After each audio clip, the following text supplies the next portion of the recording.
dangerous moment. If the smoke inside the house was hot enough, and no one knew if it was, the addition of oxygen to it might at this time cause a tremendous and often lethal backdraft explosion. So the initial attack squad waited in a kind of suspension down the front steps out in the street until, 1 minute and 40 seconds later, the smoke column spewing from the roof suddenly exploded into a fireball that lit the night around for blocks and rose to heights of 100 feet and more. By now, the first hoses had been attached to the hydrant at the corner, and 8 firefighters, on each of a couple of them, were blasting 600 gallons of water per minute into the open space. For all the apparent good the firefighters were doing, they might as well have been standing around spitting on the flames. But appearances in this case were deceiving. The hydrant water was lowering the temperature sufficiently so that Daly and his squad could advance again into the building. Because of the ventilation, the smoke that filled the foyer had now begun to dissipate upward, as did the thick cloud of steam generated by the water from the hoses. Within a few seconds after the hose team stopped soaking the entryway, Daly and his squad were back at the front door. With his night helmet's beam on and glowing, he had relatively clear sightlines through the foyer to the house beyond, to the flames still licking at the walls on all sides. Wielding his acron, spraying in a wide arc, he advanced into the darkness, following the beam on his helmet. All around was noise and chaos. The rush of air behind him as the conflagration sucked it in, the roar of the actual fire, the creaking and splintering of wood, the hail of axe blows, disembodied voices yelling both within and outside the building. Daly sprayed and advanced, 1 foot or so at a time. The foyer was circular, high-ceilinged, and quite large, perhaps 14 feet in diameter. He could make out the shapes of burning furniture along the walls, what appeared to have been a coat rack, a sideboard, maybe an umbrella stand or wastebasket.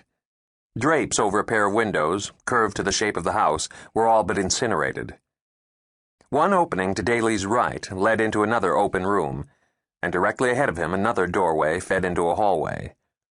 Everywhere he looked there was flame, total involvement of the ground floor. Despite the hoses soaking, the fire was growing again, heating up. It was excruciatingly hot, dangerously hot. Daly felt a sloshing like water in his ear, but knew that it wasn't water. It was his earwax, melting. He had to get out of here right now. He wasn't going to be able to check for potential rescue victims until the fire died somewhat, and by now, he knew, anything living in the structure would have died as well. Still, he pushed forward, forcing himself for another step or two, spraying as he went. It was full night, his only light his helmet beam. Looking down at the entrance to the hallway, he suddenly became aware of 2 shapes that stopped him where he stood. Leaning in for a closer look, not that he needed it, he forced himself to speak in his most neutral tone. "There's 2 bodies in here, Norm. In the foyer." Out in the street, the second alarm units had begun to arrive, and Shackley was issuing orders to 9 people at once, backed by the rehab unit, which itself was already nearly overwhelmed, supplying drinks, fresh air bottles, and first aid. He asked Daly to repeat what he'd just said, and he did, adding, "No ambulance needed," which meant they were obviously dead. Shackley took only another second to process the information, then turned and spoke to his operator aide, who functioned as gopher in the field. "Find Becker," he said, "and put in a call to homicide." Arnie Becker, 43-year-old lead arson investigator attached to the Bureau of Fire Investigation, arrived with the second alarm unit. In situations like this, Becker's task was to determine the origin of the blaze.